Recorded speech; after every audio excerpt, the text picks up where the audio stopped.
नमस्कार। Learning with BKS YouTube channel पर आपका स्वागत है। तो आज इसके आगे हम देखते हैं एक महत्वपूर्ण पेपर और इसका संपूर्ण विश्लेषण करेंगे। इसका 17 तक क्वेश्चन कर दिए थे। 18वां प्रश्न है, 8 सितंबर 1857 को बिथोड़े नामक स्थान पर किस सेना ने मारवाड़ की राजकीय सेना को पराजित किया था? 8 सितंबर 1857 को बिथोड़ा नामक स्थान पर है, ये हुआ था, बिथोड़ा का युद्ध हुआ था। कौन सा युद्ध हुआ था? बिथोड़ा का युद्ध, बिथोड़ा का युद्ध हुआ था। पाली में आया हुआ है। और यहाँ पर राजकीय सेना, मारवाड़ की राजकीय सेना, जिसमें अंग्रेजों की और प्लस जो यहाँ के शासक थे राजा तखत सिंह जी की संयुक्त सेना थी, जो कि ओनार सिंह जी के नेतृत्व में मूल सेनापति थे और हितकोट के नेतृत्व में वो एक सेना थी। इसके अलावा है कुशल राज सिंघवी भी थे। कुशल राज सिंघवी के निर्देशन में वो सेना थी। और इस संयुक्त सेना को हराने का जो कार्य है वह किया था ठाकुर कुशाल सिंह जी की सेना ने किया था। ठाकुर कुशाल सिंह जी की सेना ने किया था। आहुआ के ठाकुर थे कुशाल सिंह जी, संपावत कुल से संबंधित रखते थे।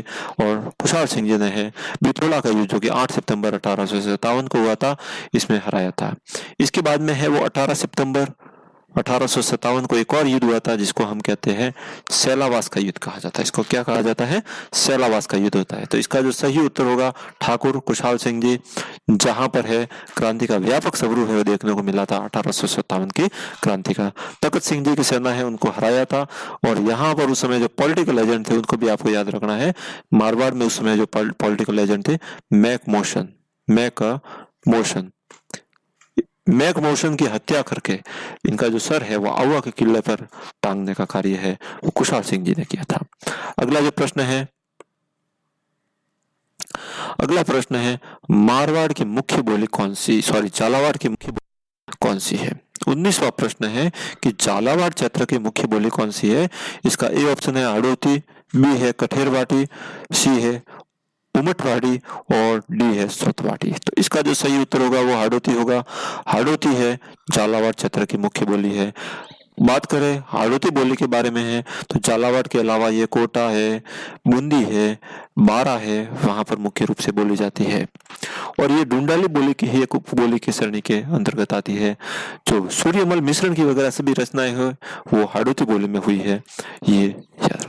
अगला प्रश्न है प्रश्न संख्या 20। प्रश्न संख्या 20 कह रहा है कि 5 जनवरी 1949 को भारत सरकार ने सिरोही का प्रशासन है वह किस राज्य को सौंपा?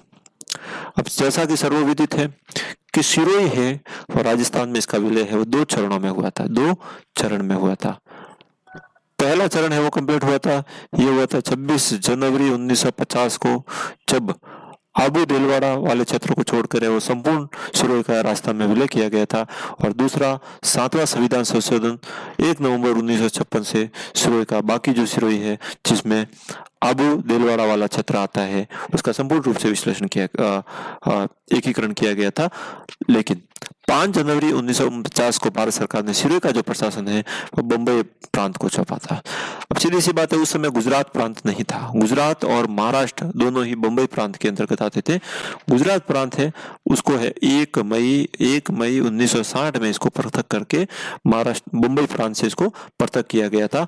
भाषा के आधार पर है इसका राज्य का इसको अलग किया गया था गुजरात को। तो इसका जो सही उत्तर होगा वो बम्बई होगा। बम्बई इसका सही उत्तर होगा। सिरोही एकमात्र ऐसी रियासत थी जिसको 2 चरणों के अंतर्गत है वो राजस्थान में विलय किया गया था। इसका सही उत्तर यह होगा। अगला प्रश्न है राजस्थान के पूर्व पश्चिम और उत्तर दक्षिण विस्तार में अंतर कितना है?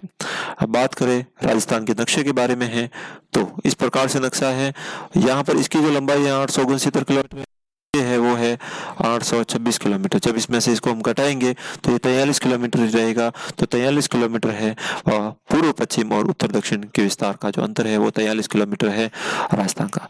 3,42,239 किलोमीटर है वो कुल क्षेत्रफल है। और यहाँ पर कुल स्थलीय सीमा है ये जो अंतर्राष्ट्रीय सीमा है वो 1070 के आसपास है, 1070 के आसपास है कुल अंतर्राष्ट्रीय सीमा, जिसको रेडक्लिफ रेखा भी कहा जाता है। प्रश्न संख्या 22 कह रहा है कि रीड कोर की स्थापना कब की गई थी। रीड कोर का पूरा अर्थ होता है, फुल फॉर्म होती है road infrastructures developments corporation of India. ये होता है रीड कोर का पूरा नाम, जो कि मुख्य रूप से है वह मेगा हाईवे के संबंध में काम करता है। मेगा हाईवे आदि का निर्माण कार्य है, ये मुख्य कार्य करता है। इसके अलावा है इसकी जो स्थापना है वो हुई थी अक्टूबर 2014 के आसपास हुई थी। अक्टूबर 2014 यानी इसका जो सही उत्तर होगा वो बी होगा। इसका जो मुख्य कार्य है वह मेगा हाईवे का निर्माण करना है और इससे संबंधित रख रखाव का कार्य है वह रीड कोर कंपनी के द्वारा किया जाता है, जिसकी स्थापना है वह अक्टूबर 2004 को हुई थी। अगले प्रश्न पर हम आते हैं। प्रश्न संख्या है 23। प्रश्न संख्या 23 कह रहा है कि निम्नलिखित में से विवाह के लिए राजस्थान का अबुझ सावा किसे कहा जाता है। अबुझ सावा, तो अबुझ सावा के बारे में बात है तो ये आकातीज को कहा जाता है। आकातीज को है वो अबुझ सावा कहा जाता है।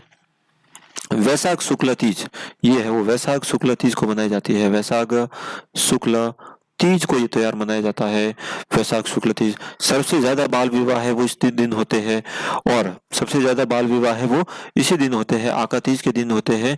अबुझ सावा कहा जाता है, इसको अबुझ सावा कहा जाता है। और बीकानेर राज्य की जो स्थापना है, बीकानेर राज्य की स्थापना है वो भी आकातीज के दिन ही मानी जाती है। आकातीज के बारे में ये महत्वपूर्ण बात आती है। इसके बाद में है करवा चौथ के बारे में है, ये स्त्रियों का है वो पतिव्रता महत्वपूर्ण त्योहार है, जो कि इसका जो त्योहार है ये कार्तिक कृष्ण तीज को है वो मनाया जाता है। शरद पूर्णिमा के बारे में बात करें तो ये अश्विन पूर्णिमा है, अश्विन माह की जो पूर्णिमा है उस दिन मनाई जाती है शरद पूर्णिमा। शरद पूर्णिमा चंद्रमा है अपने चारों कलाओं से है वो विभूषित होता है और इस दिन है वो खीर का सेवन है वो उपयोगी माना जाता है। निर्जला एकादशी के बारे में बात करें तो ज्येष्ठ शुक्ल एकादशी को ये त्योहार मनाया जाता है और ये भी है इस दिन है स्त्रियां वगैरह व्रत वगैरह करती है। अगला जो प्रश्न है वह है वेवाण कला किससे संबंधित है। वेवाण कला है वह किससे संबंधित है, इसके बारे में हमको इसमें पूछा गया है। तो वेवाण कला का जो संबंध है वह है वेवाण कला का जो संबंध है वह है वेवाण कला का जो संबंध है वह है काष्ठ कला से संबंधित है। कहां से संबंधित है? काष्ठ कला से संबंधित है। वेवाण कला का जो संबंध है वह आपके काष्ठ कला से है। असल में दो चीजें होती है, एक तो वेवाण होता है और एक होता है कावड़ होता है। असल में दोनों ही काष्ठ कला का ही संबंध है, दोनों ही मंदिर नुमा आकृति होती है, ये भी मंदिर नुमा आकृति होती है और ये भी मंदिर नुमा आकृति होती है। अब इसमें इम्पोर्टेंट अंतर यह है कि इसमें कपाट नहीं होते हैं, इसमें कपाट नहीं होते हैं, जबकि यहाँ पर है वो कपाट होते हैं। इस पर कपाट है वो होते हैं, कावड़ में होते हैं और ये दोनों ही मंदिर नुमा आकृति है।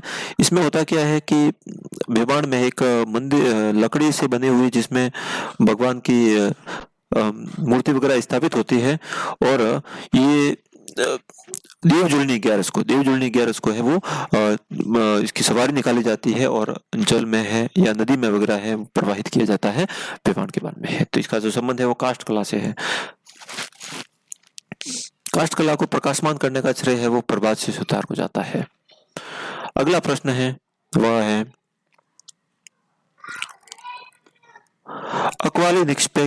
अक्वाली निक्षेप किसके लिए प्रसिद्ध है। अक्वाली निक्षेप है वो किसके लिए प्रसिद्ध है, ये इसमें प्रश्न है।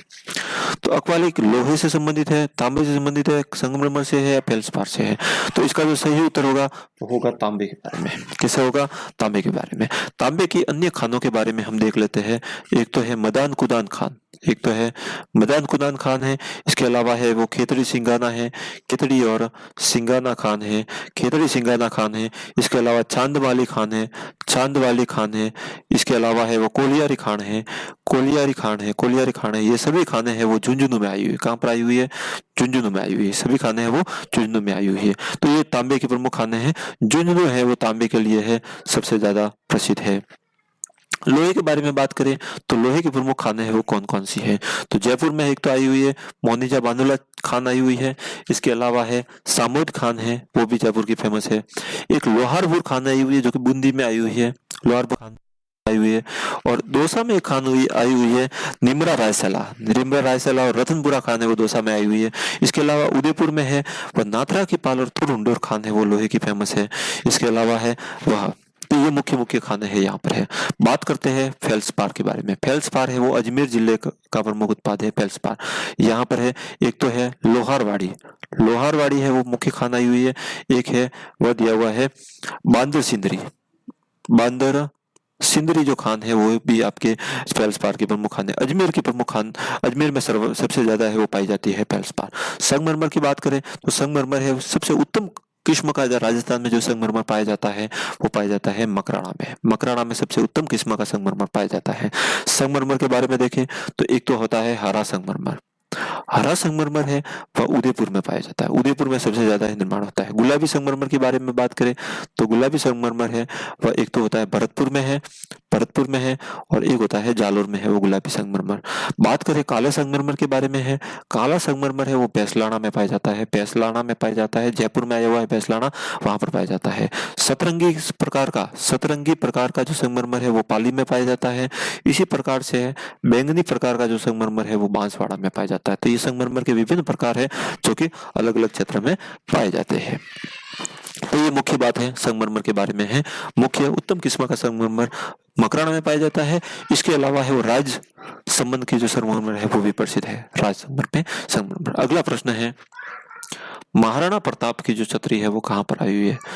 महाराणा प्रताप की जो 8 खंभों की जो छतरी है वो कहाँ पर आई हुई है उनके बारे में हमको बताना है। सबसे पहले महाराणा प्रताप के बारे में देखेंगे तो महाराणा प्रताप का जो निधन है वो हुआ था छावड़ में हुआ था। कहां पर हुआ था? छावड़ में हुआ था। महाराणा प्रताप का जो निधन है वो हुआ था छावड़ में हुआ था। महाराणा प्रताप का जो निधन है वो हुआ था छावड़ में हुआ था जनवरी 1597 ईस्वी के आसपास हुआ था। और इनकी जो मुख्य छतरी बूंदी में है, गेटौर में है, मांडल में है, बंदोली में। तो इसकी मुख्य छतरी है वो बांदोली में आई हुई है। 8 खंभों की छतरी है, 8 खंभों की छतरी है और इस खंभे का निर्माण है वह अमर सिंह जी के द्वारा करवाया गया है। किनके द्वारा करवाया गया था? अमर सिंह जी उनके पुत्र थे, उनके द्वारा करवाया गया था। बांदोली में आई हुई है मुख्य छतरी। अब दूसरी छतरियों के बारे में भी देख लेते हैं। मांडल के बारे में देख लेते हैं। मांडल आया हुआ भीलवाड़ा में है और यहाँ पर जो छतरी है वो राणा सांगा की छतरी है। कहाँ पर? राणा सांगा का सबूतरा बना हुआ है, सांगा संद्रा का सबूतरा बना हुआ है। यहाँ पर उनकी अंत्येष्टि हुई थी राणा सांगा के बारे में, मांडल के बारे में। गेटौर के बारे में देखा जाए तो ये जयपुर के जो राजघराने की जो प्रमुख छतरियां है वो गेटौर में आई हुई है। यहाँ पर सभी की छतरी ईश्वर सिंह जी की छतरी यहाँ पर नहीं देखने को मिलती है। इसके अलावा बूंदी में है वो अलग सारबाग की छतरी वगैरह है वो आपके बूंदी में आई हुई है। सारबाग या केसर विलास की जो छतरी है वो बूंदी में आई हुई है। तो इसका जो सही उत्तर होगा वो बांडोली होगा, ये याद रखा जा सकता है। अगला प्रश्न है 1950 से 1953 में कालीबंगा के उत्खनन कार्य है जिस पुरातत्ववेत्ता का मुख्य योगदान रहा वो बताना है। 1950 से लगाकर 1953 में कालीबंगा जो उत्खनन कार्य किया गया था इसमें सबसे महत्वपूर्ण योगदान किसका रहा था ये हमको बात करनी है। बात करते हैं कालीबंगा के बारे में है तो यहाँ पर कांस्य युगीन सभ्यता पाई जाती है।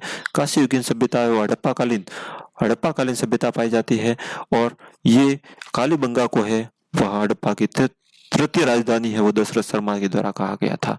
दशरथ शर्मा जी के द्वारा है वह कहा गया था ये हड़प्पा सभ्यता की तीसरी राजधानी कही गई थी। सबसे पहले है 1950 से लगाकर 53 तक इसकी खोज है वह की थी अमलानंद कोश ने की थी। अमलानंद कोश के द्वारा यहाँ पर खोज की गई थी। इसके बाद में है बी के लाल और बी के थापड़, बी लाल और बी के थापर के द्वारा है यहाँ पर उत्खनन कार्य किए गए थे। इसके अलावा है खर्रे साहब के द्वारा है यहाँ पर उत्खनन कार्य किए गए थे। तो इसका जो सही वह अमलानंद घोष होगा। बात करते हैं आर.सी. अग्रवाल के बारे में। इनके द्वारा है वह आहड़ सभ्यता की खोज की गई थी। आहड़ सभ्यता की सबसे पहले खोज 1952 में है अक्षय कीर्ति व्यास ने की थी। बाद में है आर.सी. अग्रवाल, रत्नचंद्र अग्रवाल है, और इसके अलावा है वह एच.डी. सांकलिया, अशोकलाल सांकड़िया के द्वारा आहड़ सभ्यता की खोज की गई थी। और ये ताम्र युगीन सभ्यता कही जाती है, इसको है वह ताम्र युगीन सभ्यता भी कहा जाता है। बात करें इसके बारे में, दयाराम साहनी के बारे में बात करें तो इन्होंने है बैराट सभ्यता की खोज की थी। बैराट सभ्यता की खोज की थी 1937 ईस्वी का, जो कि जयपुर में आई हुई है। कहाँ पर आई हुई है? जयपुर में आई हुई है। तो इसका जो सही उत्तर होगा अमलानंद घोष होगा। इसका सही उत्तर होगा कांस्य युगीन सभ्यता है, और यहाँ पर है वो जूते हुए खेतों के प्रमाण वगैरह है वो भी मिले हैं। अगला प्रश्न है विरुद्ध छत्री रचनाकार कौन है? विरुद्ध छत्री नामक एक रचना, इसके रचनाकार श्रीधर व्यास है, राठौड़ पृथ्वीराज जी है, दुर्साहड़ा है, या सूर्यमल मिश्रण है? तो इसका जो सही उत्तर होगा विरुद्ध छत्री का है वो दुर्साहड़ा। दुर्साहड़ा के द्वारा है। विरुद्ध छत्री के अलावा है वो किरतार बावनी लिखी गई थी। क्या लिखा गया था? किरतार बावनी है वो लिखी गई थी। महाराणा प्रताप के समकालीन ये कहे जाते हैं दुर्साहड़ा है। इनके द्वारा विरुद्ध छत्री और किरतार बावनी लिखी गई थी, दुर्साहड़ा के द्वारा है। अब बात करें राठौड़ पृथ्वीराज जी के बारे में है। इनको डिंगल का हेरोस भी कहा जाता है, और इटली के टेस्टोटोरी हैं, इन्होंने उनको डिंगल का हेरोस कहा था। इनके द्वारा है पृथ्वीराज राठौड़ के द्वारा है वह ये इनको है वो अकबर के दरबार में है नवरत्न थे। नौ रत्नों में से एक थे। उनको है वो वैले किसान रुकमणी की इन्होंने लिखी थी। वैले किसान रुकमणी की लिखी थी, जो कि डिंगल भाषा में लिखी गई थी।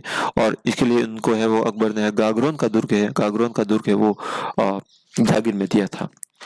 सूर्यमल मिश्रण के बारे में हम बात करें तो सूर्यमल मिश्रण है वो इन्होंने वंश भास्कर लिखी थी। इन्होंने है वंश भास्कर लिखी गई थी, और वीर समुच्चय वगैरह लिखी थी, डिंगल भाषा में लिखी गई थी। तो इसका मुख्य उत्तर ये होगा। अगला प्रश्न है 29वां प्रश्न है। 29वां प्रश्न कह रहा है कि राजस्थान में कौन सी सभ्यता है वह बनास, बेड़स, गंभीरी और कोठारी नदियों के तट पर आई हुई है? ऐसी कौन सी सभ्यता है जो कि बनास, गंभीरी और कोठारी नदी के तट पर आई हुई है? तो इसका जो सही उत्तर होगा वह होगा आहड़ सभ्यता है वो इसके किनारे पर आई हुई है। अभी हमने बताया है कि आहड़ सभ्यता की जो खोज है वो 1952 के आसपास है, वह अक्षय कीर्ति व्यास ने की थी। किस सबसे पहले है अक्षय कीर्ति व्यास के द्वारा इनकी खोज की गई थी।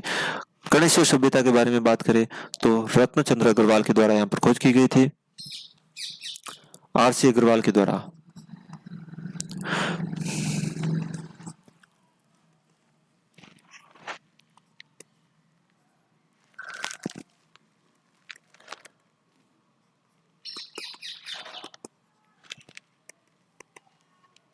तो बैराट सभ्यता की खोज है जो कि बैराट सभ्यता की जो खोज है वो की गई थी। एक तो सबसे पहले है दयाराम साहनी के द्वारा की गई थी। किसके द्वारा की गई थी? दयाराम साहनी के द्वारा है वो बैराट सभ्यता की खोज की गई थी। तो दयाराम साहनी के द्वारा बैराट सभ्यता की खोज की गई थी। गणेश्वर सभ्यता की खोज है वो रत्नचंद्र अग्रवाल और विजय कुमार जी के द्वारा की गई थी। किसके द्वारा की गई थी? रत्नचंद्र अग्रवाल और विजय कुमार जी के द्वारा इनकी खोज की गई थी। अगला प्रश्न है